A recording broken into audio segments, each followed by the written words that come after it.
What were you discussing in your group? What were the outcomes? What was maybe interesting, or where did you have discussions? How about this group to begin with? Oh, yeah, okay. Volunteers?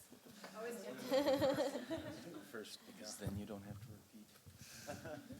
repeat. So a couple of the biggest things that we were talking about was primarily how one of the things that we think the campaign could do is to really focus heavily on how effective and beneficial investment in green energy technologies has already become, and really focus and spread knowledge about how the sector is already matured and the technologies are already there, and that the only thing that's waiting is reaching that critical mass where then all of a sudden you know it's going to explode, and to spread that knowledge and to have it more based on education about what could happen and what probably will happen in the future. And so instead of saying, we want you to get out of this, to say that, hey, look at over here, you know, this shiny new option, look how great this is. And then one other thing too, and I guess it kind of goes together in that, in addition to having, you know, demonstrations and stuff, to have along with your workshops, instead of having workshops just about how to convince institutions and new tactics and things like that, to have workshops centered on financial knowledge and learning about what's actually in your own portfolio, and how to, you yourself or you, your organization, effectively, and I know you did include this partially in one of your slides, but to actually inform them on how they could invest along these lines, instead of simply informing them how to appropriately pull out of the investments they have.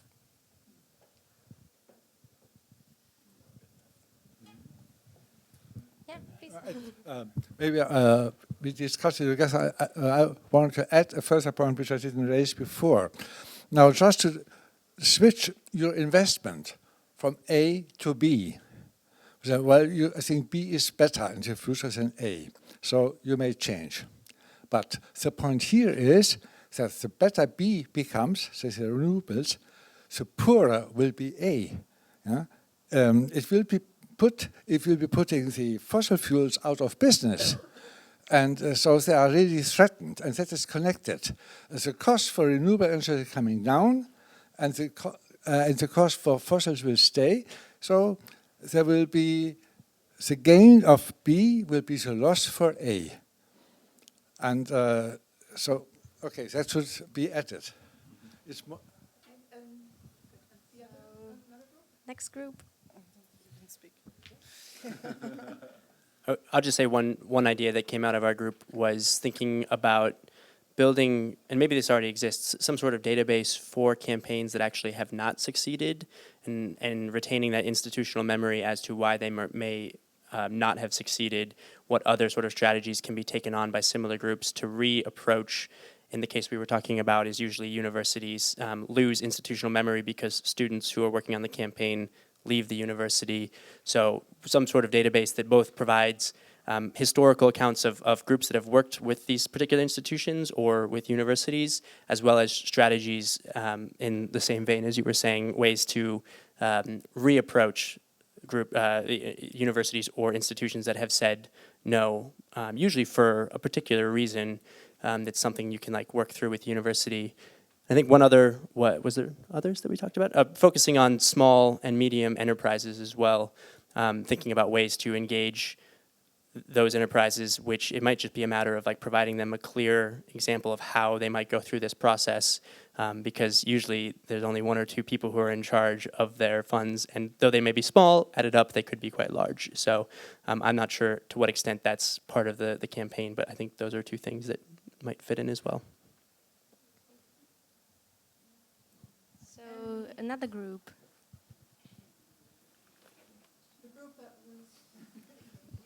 I guess the only thing I could possibly add for ours was to have, we were discussing having more training. So instead of ostracizing those that are currently in the fossil fuels industry, to kind of have training programs or workshops to teach them, this is the future. And so it isn't, leaving them behind, essentially. Does anybody want to add something? Any other ideas? I think it's important to have fun together. Not just work. Have fun together, celebrate the actions. Sorry, I already mentioned that in my group, but just for all of you who are not aware of this is actually the basis of the 1 Billion Rising organization, which is completely focusing on something different, but it's a worldwide movement of decentralized events where women around the world, not only women, all sorts of people are actually doing something to stand up against violence against women. And the overarching element is a dance, essentially, in a song. So rather than standing up and holding up pictures saying you are evil, it's a really fun dance with a really strong, powerful message. And so I think there's a lot of potential to, I'm not saying that we should dance against nuclear power, but I think I would fully agree that actually having a unifying movement, and even if it's, like everybody is telling the same joke or everybody is, whatever, I think that actually has a lot of potential. Yeah, I totally agree to that. And some of the groups, they really did some like divestment songs or divestment dances, but this is like nothing that has like covered then or spread the whole movement, but it has stayed locally, it has gained some attention. But yeah, this, I think, why not dance against fossil fuels? I mean, I can imagine this as a good idea. Anything's worth a try at this point. In Münster we did tango against TTIP. Yeah. And the people came. Yeah. Because it was a part of their culture, their hobbies. Yeah. That's very important for movements. Tango against, so foxtrot against fossils. Whatever. What you like.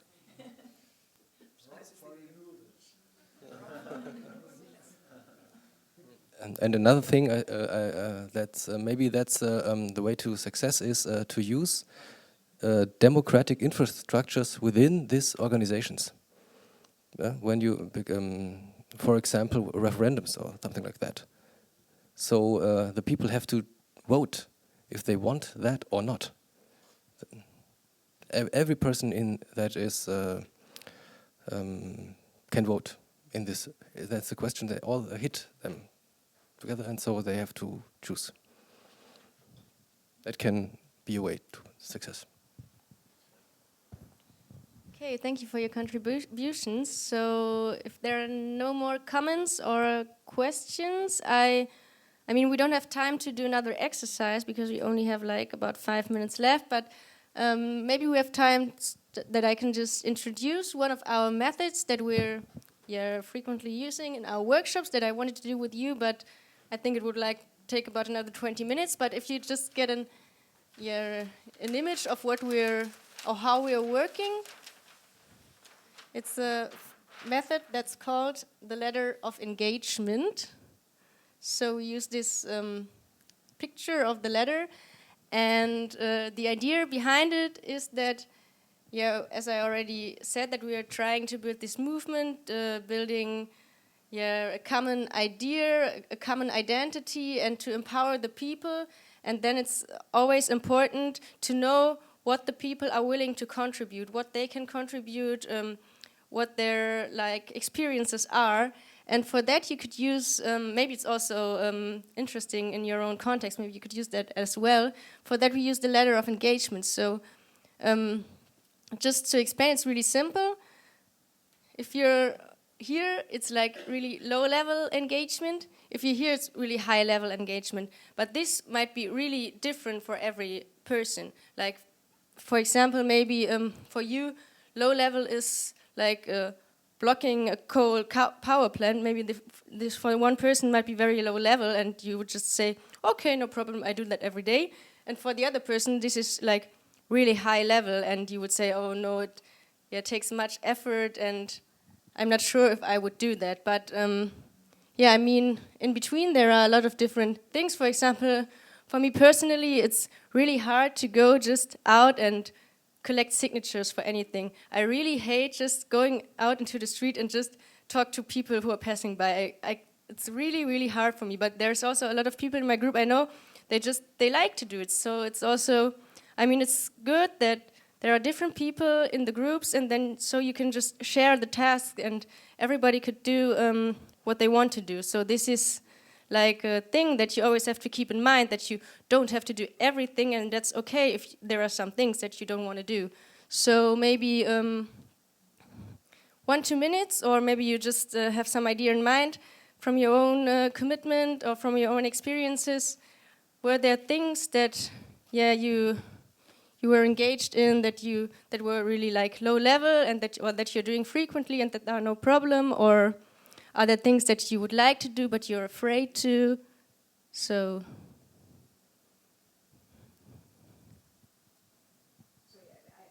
I'm not sure I understand the task. What are we supposed to do?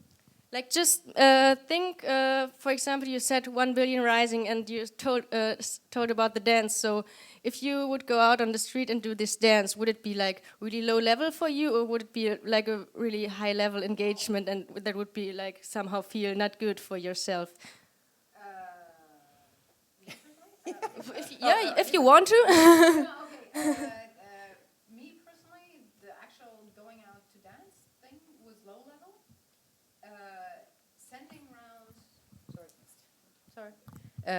Sending around and actually trying to recruit others to do it was a lot more high-level engagement, because I think, well, as everybody else, I feel like we're swamped constantly with loads of stuff, and everybody is, you know, constantly sending on things. And so for me, I felt I was actually bothering people, and that was sort of, that's my high level of engagement.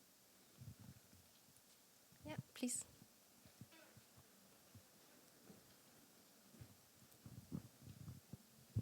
Thanks. I think I'm very happy chatting with people, having like difficult conversations in a one-on-one environment. Something I'm very averse to, and so this would make a very high level of engagement, is like a sit-in a president's office at a university, or some other sort of, you know, action of that nature, which I think is it's great. It happens. It's very important, but at times I'm very averse to that. Just share that.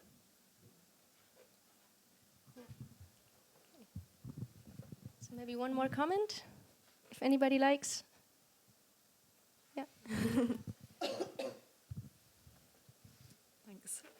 Well, I think the lowest level that a lot of us engage in now is signing online petitions and liking things on Facebook, which we'll do quite happily, but much higher level and harder to get people to do is to actually get them out of their bedroom or away from their laptop and meeting people in real life to organise these things. And I guess if this is the last comment, could I put that back to you? I mean, 350org is an online campaign essentially. So how have you been successful in getting these groups started in the first place? Does it take just a really passionate individual, or do you have any other strategies for that?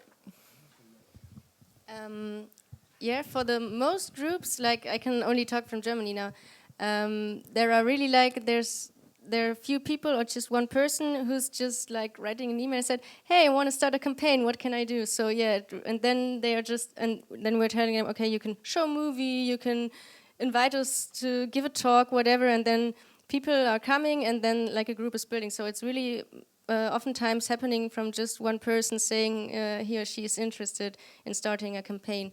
And thank you that you mentioned the petitions, because I forgot that. We have a lot of petitions, of course.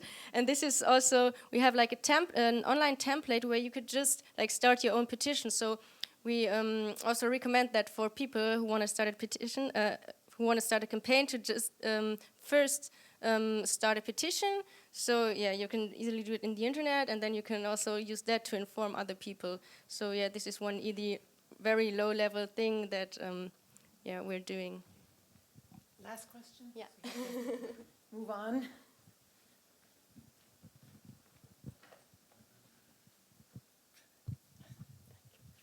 as I told my group, I wrote an article about divestment 1 year ago, I think, or so.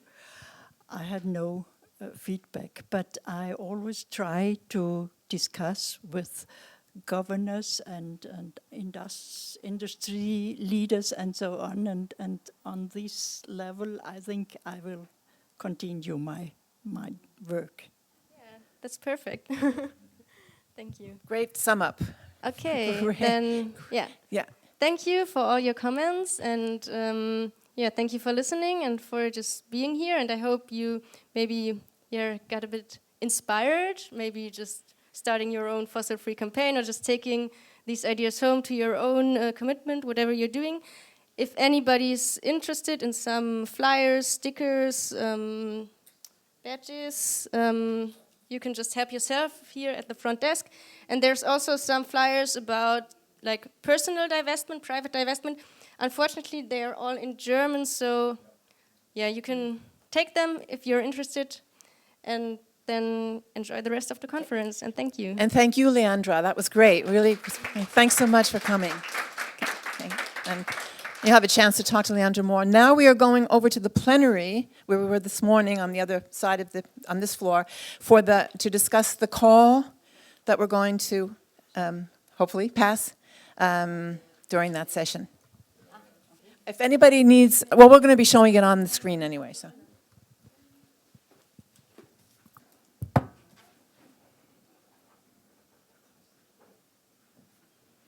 Dann kann ich mich mal bei dir melden. Ja, Ist das auf jeden okay?